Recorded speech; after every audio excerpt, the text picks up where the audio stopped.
رمضان يا رمضان رمضان يا رمضان رمضان يا رمضان رمضان يا رمضان Bismillahirrahmanirrahim. Assalamualaikum warahmatullahi wabarakatuh.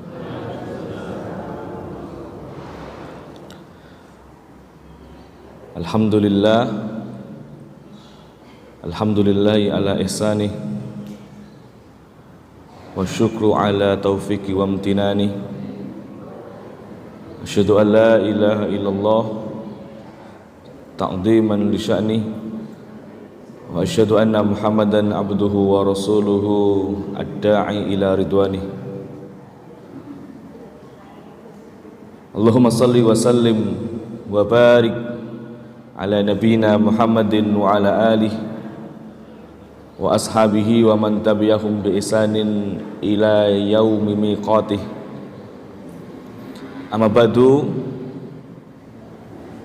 Hadirin hadirat, para bapak, para ibu, jamaah kuliah subuh yang dimuliakan Allah Subhanahu wa taala. Alhamdulillahirabbil alamin. Kita panjatkan kepada Allah atas kenikmatan bisa bersua dengan orang-orang soleh yang ada di Wiradesa ini. Dan alhamdulillah yang kedua, Allah berikan kita kemampuan dan kemauan untuk bisa selalu mengisi kegiatan Ramadan dengan amal-amal kebaikan. Dan alhamdulillah yang ketiga adalah kita bisa mengekspresikan cinta kita kepada Nabi Muhammad sallallahu alaihi wasallam. Karena hadirnya kita di sini bukan karena ngefan kepada saya kan pastinya, atau pingin minta meet up dengan saya kan gitu ya. Tapi karena dorongan cinta yang besar kepada Nabiullah Muhammad sallallahu alaihi wasallam.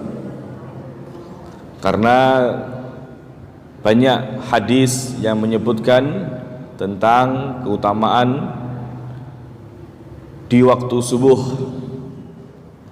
Bahkan di waktu subuh seperti ini adalah waktu yang diberkahi oleh Allah Subhanahu wa taala, dengan kondisi yang juga diberkahi karena kita sedang menuntut ilmu. Dan orang yang menuntut ilmu adalah orang yang satu jalan untuk dimudahkan masuk ke dalam surga Allah Subhanahu wa taala. Sehingga hadirnya kita di sini pastinya karena ekspresi cinta kita kepada Nabi sallallahu alaihi wasallam. Hadirin, para bapak, para ibu yang dirahmati Allah, niki sampai jam berapa saya ini? Sudah jam setengah 6. Sampai jam 6 saja nggih? Sampai jam 7. Nah, kan hari libur, hari Sabtu ya. Ya. Mungkin sampai jam 6. Nanti kalau Allahu Akbar. Israel mboten niki, mboten ya. Ya. Luar biasa ya. Ada sambutan tadi. Hadirin, para bapak, para ibu yang dirahmati Allah Subhanahu wa taala, yang ada di hadapan saya ini adalah pakar-pakar cinta. Ya. Karena sudah mengarungi percintaan, gitu ya. Yang jomblo diam, nggak usah ngomong, gitu ya. Yang saya kira hadirin, para bapak, para ibu pernah mengalami cinta. Dan bagaimana Bapak Ibu sekalian rasanya mencintai seseorang? Luar biasa kan? Setiap hari memimpikan, setiap hari membayangkan, setiap hari mengidam-idamkan, kan begitu. Seandainya, dia berkhayal, Pak, saya bisa jadian sama dia, maka aku akan membahagiakan dirinya, gitu. Seandainya dia menjadi tulang rusukku, saya akan mentaati dan mendengarkan semua permintaannya. Ya. Gombalnya keluar semua, sehingga julukannya Jamal, Raja Gombal. Nah, ini semua pernah kita lalui bersama ketika panjenengan semua di usia saya. Saya masih muda, Bapak Ibu sekalian. Saya masih 17 tahun. Enggak percaya? Kayak gini 17 tahun, Pak. Ya, kalau nggak percaya, tanya istri saya. Ya, pasti saya dikatakan seperti itu. Karena saya tampil agak tua sedikit nggak boleh. Jadi harus seperti anak muda. Dan saya kira Bapak Ibu sekalian juga pernah mengalami itu di usia-usia muda. Bagaimana luar biasa cinta, bagaimana mendapatkan cinta, dan bagaimana menggapai cinta. Maka cinta kita kepada lawan jenis, kepada orang yang kita cintai, itu yang membuat kita bersungguh-sungguh, yang membuat kita komitmen, yang membuat kita berusaha sebaik mungkin harus bisa diakui cintanya oleh orang yang kita cintai. Akhirnya Bapak Ibu sekalian, jodoh, menikah itu karena itu hasil dari cinta panjenengan semua, hasil perjuangan cinta. Maka yang ada di sini adalah laskar-laskar cinta, ya. Tapi bukan Dewa 19 gitu ya, ya, laskar-laskar cinta. Tetapi perlu kita perhatikan, hadirin hadirat yang dirahmati Allah, apapun cinta kita yang begitu luar biasa yang dulu pernah kita alami, bahkan kita sekarang pun juga sedang memperjuangkan cinta itu, karena cinta kepada keluarga adalah cinta yang paripurna.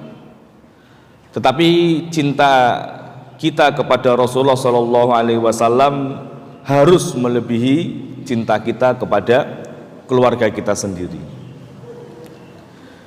Bahkan tidak sempurna iman seseorang jika imannya masih setengah-setengah.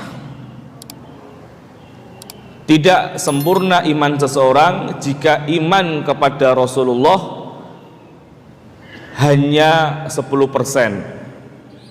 hanya 20%, hanya 50%, itu belum cukup untuk mendapatkan cintanya Rasulullah SAW. Kalau kita ingin mendapatkan cintanya Rasulullah, maka kita harus cinta kepada Rasulullah 100%. Bahkan tidak sempurna iman seseorang kecuali imannya harus super paripurna. Kalau tadi sama pasangan paripurna, kalau sama Rasul super paripurna. Kenapa saya katakan super paripurna? Karena kalau orang yang kita cintai sekarang itu bisa kita lihat, Pak, ya kan?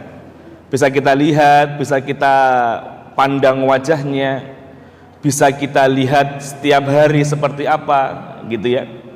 Itu kan ketika orang kemudian cinta dengan orang yang dia pandang, wajar kalau kemudian tumbuh cinta dalam hatinya. Tapi Rasulullah SAW telah mendahului kita semua 14 abad yang lalu, dan kita tidak pernah bertemu beliau, kita belum melihat beliau. Maka kemudian kalau seandainya kemudian kita cinta kepada Rasulullah, maka itu harus super paripurna, karena tidak cukup dengan paripurna saja. Saya katakan super paripurna karena kita tidak melihat Nabi, tapi kita bisa mengagungkan dan mencintai Nabi SAW yang luar biasa. Maka itulah, pada kesempatan kali ini mari kita diskusikan bagaimana mengekspresikan cinta yang baik, proporsional, la ifrat wala tafrid. Tidak sama sekali dan juga tidak berlebih-lebihan. Karena kalau kita melihat, kalau kita bisa mengkotak-kotakan, kalau kita bisa membuat peta-peta, ada orang yang mencintai Nabi SAW dengan berlebihan, dengan menyamakan Nabi Muhammad sebagai Tuhan juga ada. Dia mengekspresikan cintanya seakan-akan Nabi pemilik alam raya ini,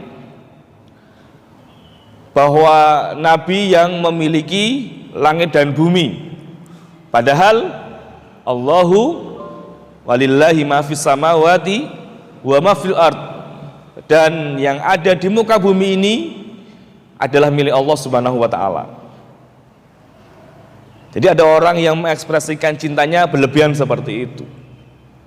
Tapi ada yang nggak sama sekali, garing, sepo. Nah, bahasa Pekalongan sepo. Ya. Tidak sama sekali, karena nggak ada cinta, nggak ada gairah mencintai Nabi Shallallahu Alaihi Wasallam. Dan yang sering saya sampaikan di kajian-kajian saya di Pekalongan, salah satu bentuk cinta kita kepada Nabi SAW secara proporsional adalah, yang pertama adalah kita perbanyak sholawat untuk baginda Rasulullah SAW. Allahumma sholli wa sallim ala nabiyina Muhammad wa ala alihi. Pun hafal nggih insyaallah nggih. Sholawat yang sederhana, sholawat yang panjang, insyaallah kita sudah hafal. Dan kadang-kadang karena sholawat sudah diakuisisi oleh kelompok sebelah, gitu, kita akhirnya nggak mau sholawat gitu loh. Sehingga sholawat kita hanya di waktu-waktu yang sangat minimalis. Padahal sholawat kepada Rasulullah SAW itu bebas.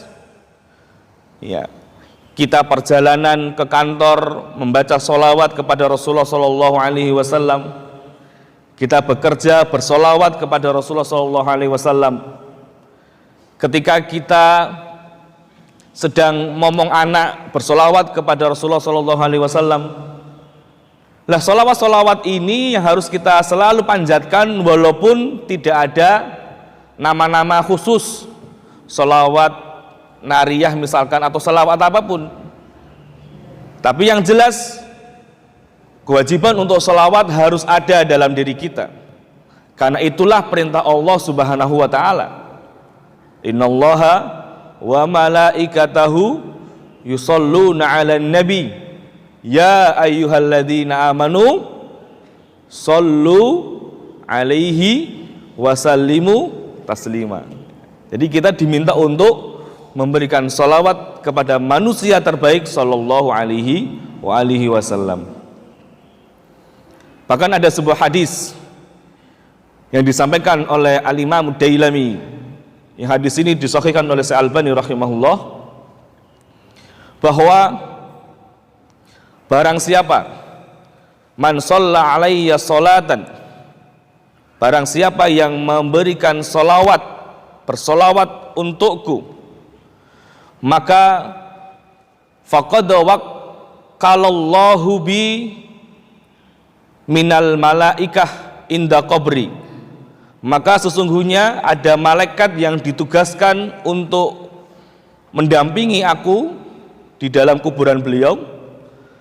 Maka ada yang ketika ada orang yang bersolawat dari umat Rasulullah SAW, faqalal malaku li Muhammad, maka malaikat yang ditugaskan menjaga Rasulullah SAW itu berkata kepada Nabi Muhammad SAW, dia mengatakan, ya Muhammad, inna fulan bin fulan yusolli alaika sa'ah.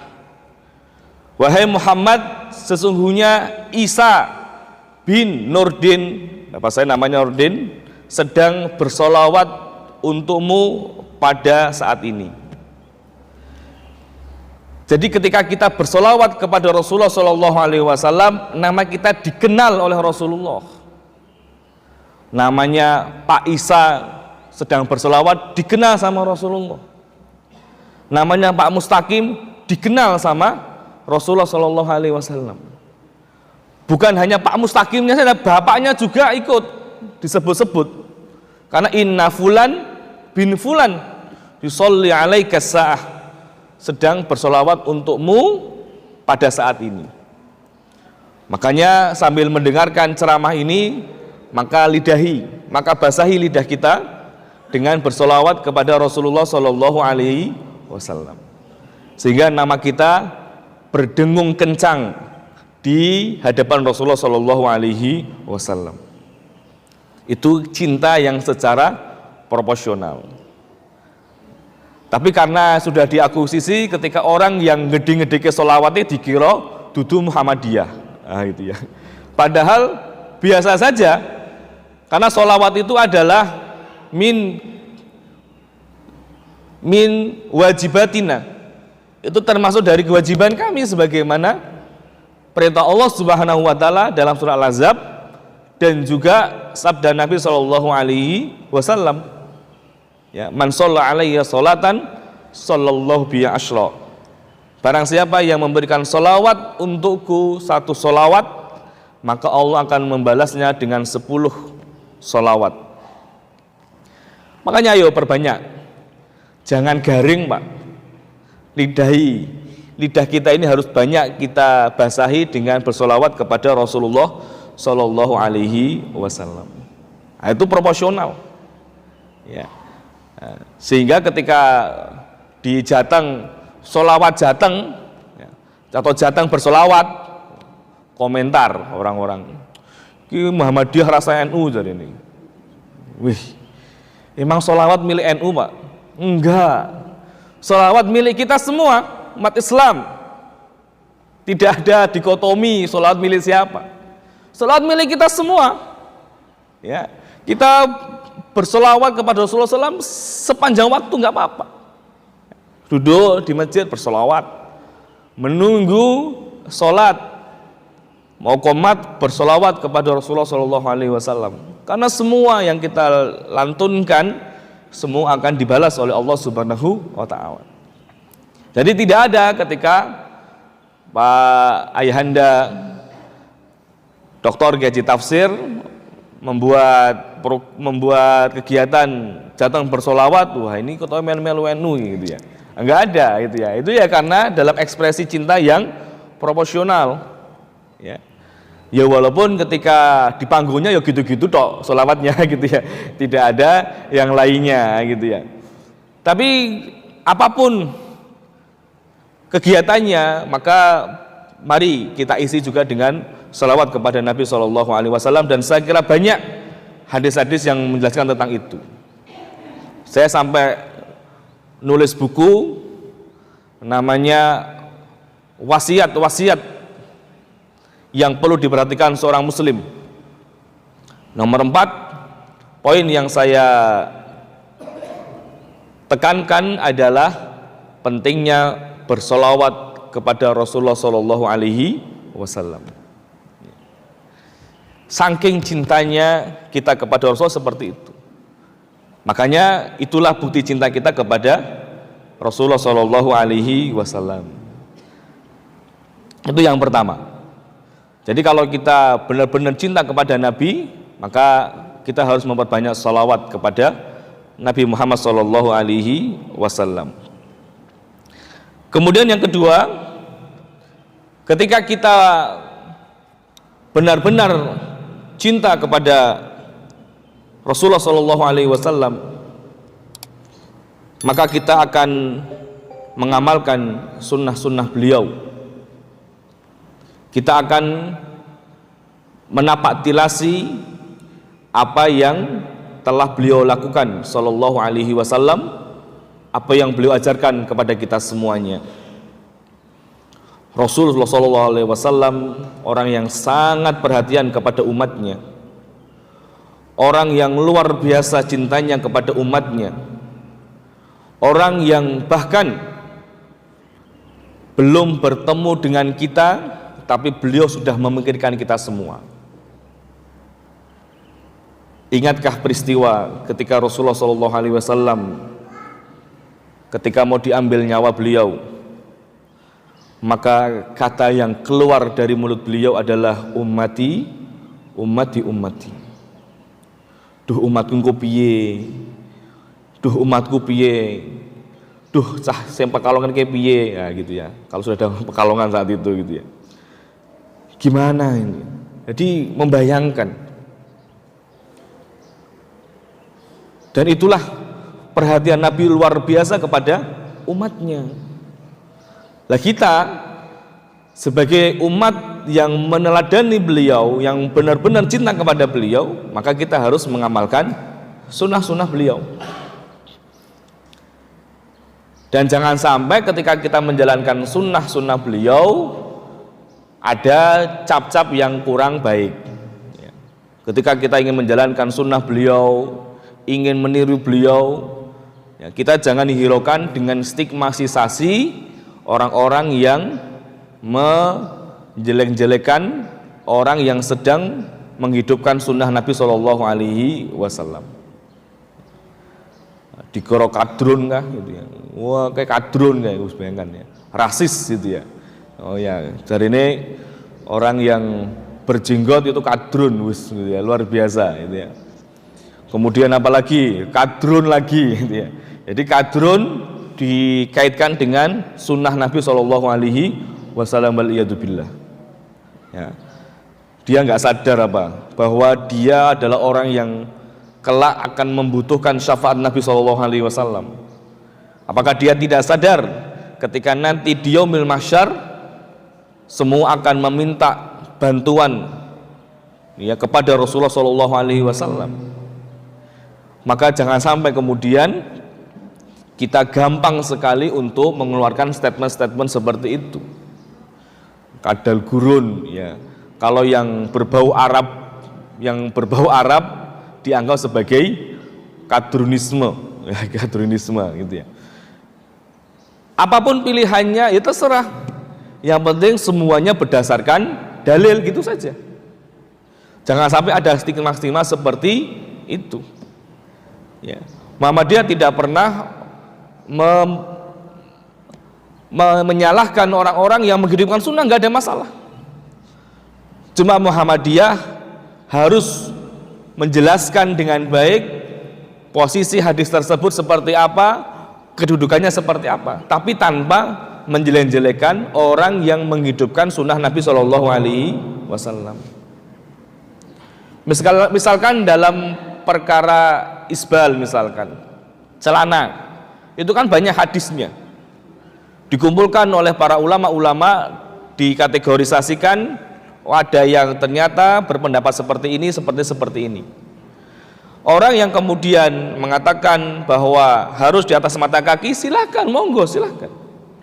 Tapi yang kemudian mengatakan tidak masalah isbal, kecuali ya tidak masalah isbal kalau tidak ada kesombongan, ya nggak ada masalah, karena itu masalah khilafiyah, masalah hal yang biasa dalam kehidupan para ulama.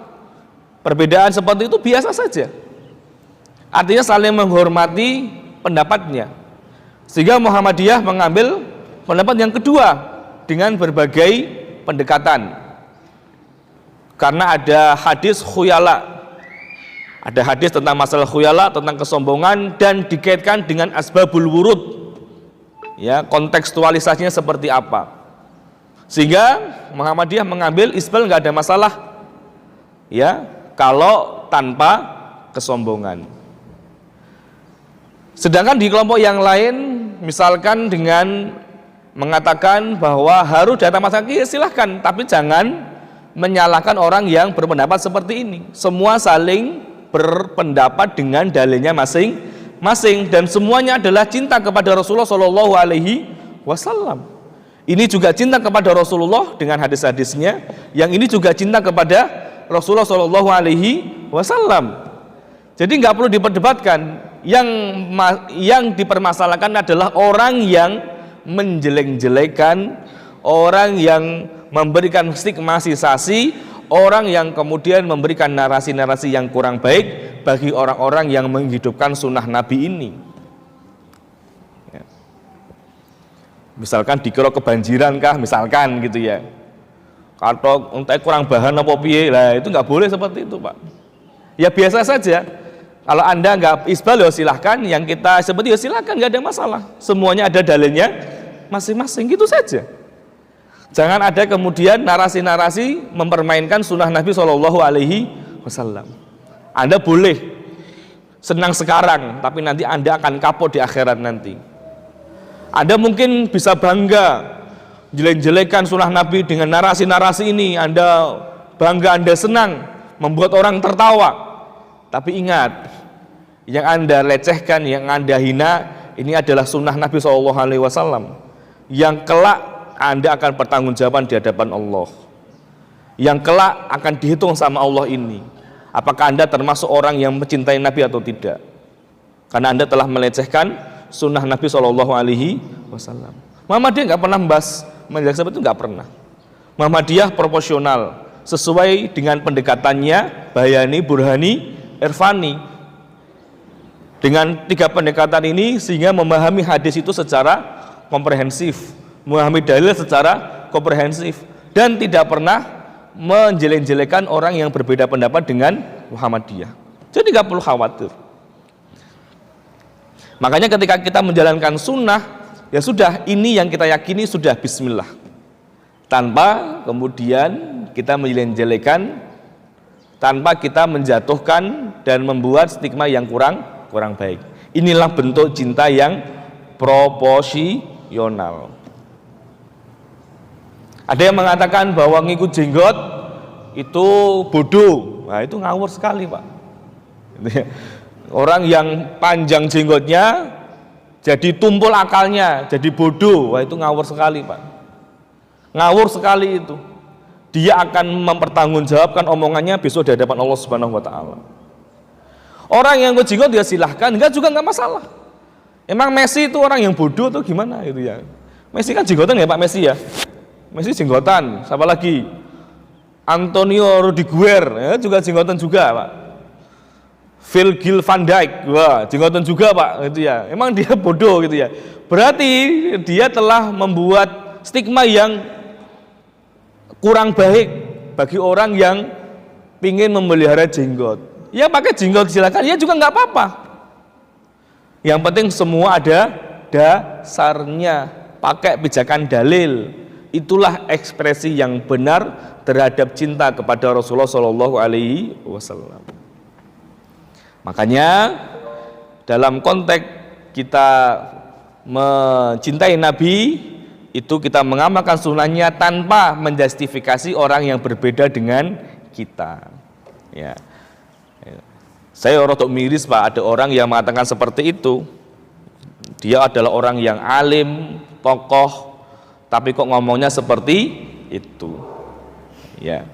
Dia ilmunya luar biasa, membaca kitabnya khatam akeh, tapi kok ngomongnya koyo ngono. Itu kan juga kita miris, Pak. Ya, beda nggak ada masalah, tapi jangan kemudian meruncingkan dan membuat narasi-narasi yang jelek seperti itu. Itu tidak beradab kepada Rasulullah Shallallahu Alaihi Wasallam.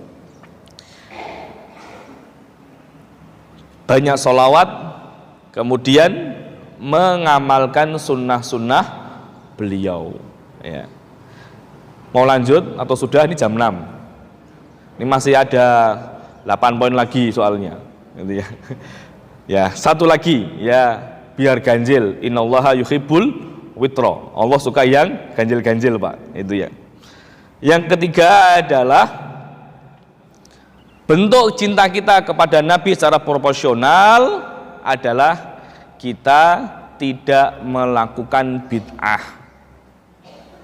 Kita yakin bahwa agama ini sudah sempurna, semua sudah diajarkan Nabi, baik syariatnya ataupun nilai-nilainya, sehingga cukup dengan hadis-hadis yang ada itu kita amalkan. Itu pun belum maksimal kita ini.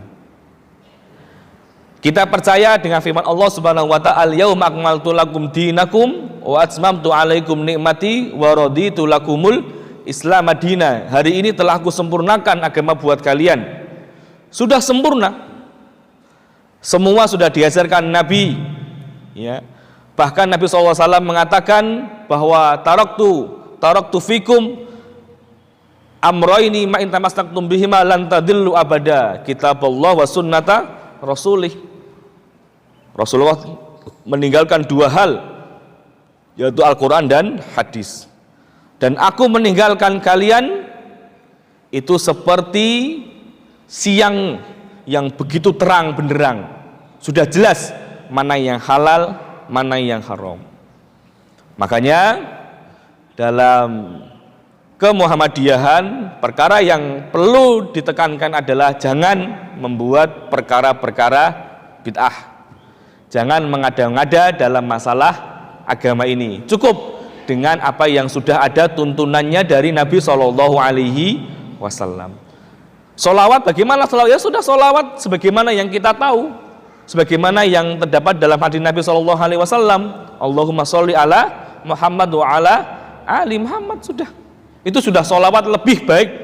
Gak usah ada embel-embel apapun, ya, karena kalau ada embel apapun nanti malah diakuisisi oleh kelompok-kelompok tertentu. Akhirnya kita harus ijazah dulu dan sebagainya. Sudah, kita sholawat seperti itu karena agama ini mudah, agama ini tidak memberatkan bagi pemeluknya. Rasul sudah mengajarkan bagaimana bersolawat kepada beliau. Sudah selesai. Amalkan sunnahnya yang sudah ada. Yang ada saja kita nggak maksimal, kok nyari yang lain. Cukup dengan yang ada saja. Cukup yang sudah ada tuntunannya. Cukup yang ada disebutkan di dalam kitab-kitab hadis, baik itu dalam Sahih Bukhari, Sahih Muslim. Ini saya kira Bapak Ibu sekalian, Riyadhus Shalihin pun khatam mboten, Pak? Riyadhus Shalihin ora katam, ya. Bulughul Maram ora katam, Umdatul Ahkam ora katam, Sahih Bukhari apa meneh ora katam gitu ya. Itu banyak yang ternyata kita nggak hatam gitu loh. Tarjih aja nggak hatam mungkin gitu, Pak, ya. ya HPT itu mungkin kita nggak hatam sampai selesai gitu loh. Ya, cuma potongan-potongan saja. Harusnya kita sampai selesai, Pak, mendalami itu, Pak. Makanya saya di Pekalongan, saya berusaha untuk memberikan kajian dengan kitab-kitab. Saya pakai Riyadhus Shalihin, saya pakai Bulughul Maram, saya pakai Al-Adabul Mufrad, saya pakai Sahih Bukhari, semua supaya kita mendapatkan keberkahan dari hadis Sallallahu Alaihi Wasallam. Supaya lebih komprehensif, Pak. Membahasnya lebih enak, urut lebih enak. Saya juga bahas HPT juga, melihat hadis ini kemudian kita kombinasikan dengan hadis-hadis yang lain sehingga kita punya pemahaman yang utuh terhadap hadis Nabi Shallallahu Alaihi Wasallam. Kita banyak nggak utuh kan masalahnya, gitu ya. Itu saja kita masih mengada-ngada. Ya sudah, cukup kan dengan ini saja. Anda belajar ini saja sampai tua, Pak, paling, Pak. Belajar Riyadhus Shalihin itu sampai tua nanti.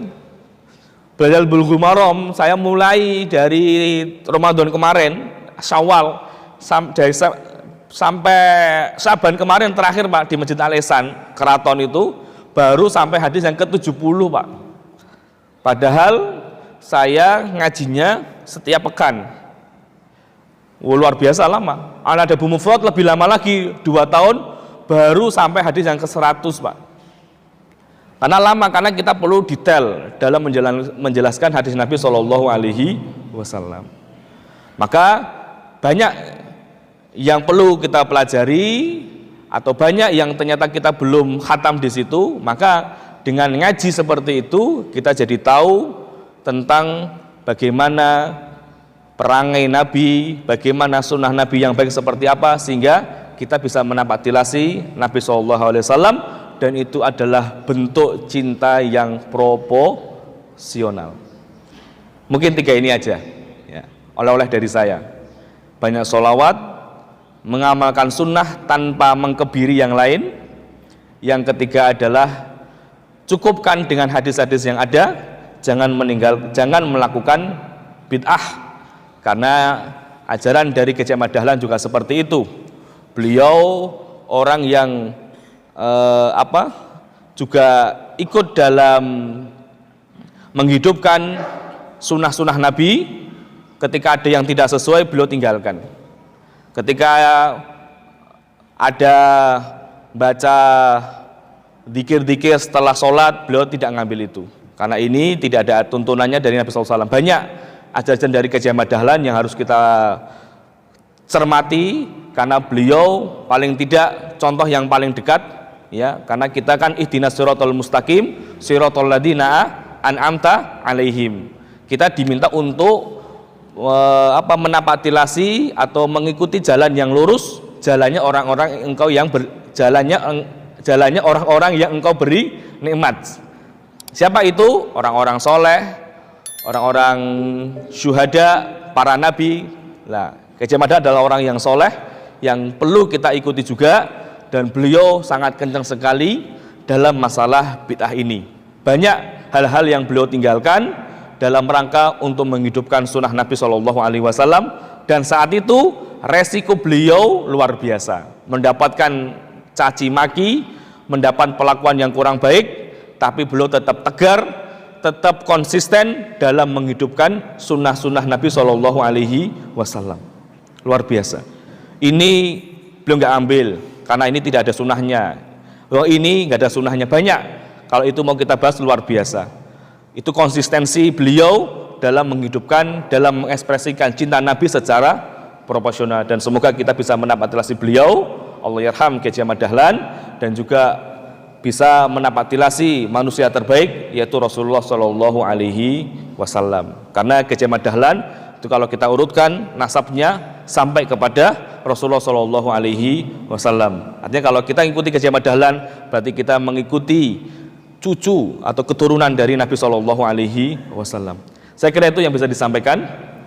Bentuk ekspresi kita kepada beliau harus proporsional, tidak berlebihan, dan juga tidak sepo, la tafrid wala ifrad, tidak berlebihan dan juga tidak kering sama sekali. Saya kira itu yang bisa disampaikan untuk kesempatan kali ini. Semoga Allah Subhanahu wa taala memberikan taufik kepada kita semua agar kita bisa selalu menunjukkan cinta kita kepada Nabi sallallahu alaihi wasallam, karena orang yang membuktikan cintanya kepada Nabi sallallahu alaihi wasallam, maka orang itu akan bersama beliau sebagaimana hadis Nabi sallallahu alaihi wasallam, al mar'u ma'a man ahab, orang itu bersama yang dia cintai. Kita cinta kepada Nabi, kita ikuti sunnah beliau, kemudian kita tinggalkan perkara-perkara bid'ah, maka insya Allah itu adalah bentuk cinta kita kepada Nabi, maka kita akan bersama Nabi Shallallahu Alaihi Wasallam. Amin amin Allahumma amin. Saya kira itu yang bisa disampaikan. Kalau lebihnya mohon maaf. Kita akhiri dengan doa kafaratul majelis. Subhanakallah bihamdika asyhadu an la ilaha illa anta astaghfiruka wa atubu ilaik. Akhirul kalam. Assalamualaikum warahmatullahi wabarakatuh.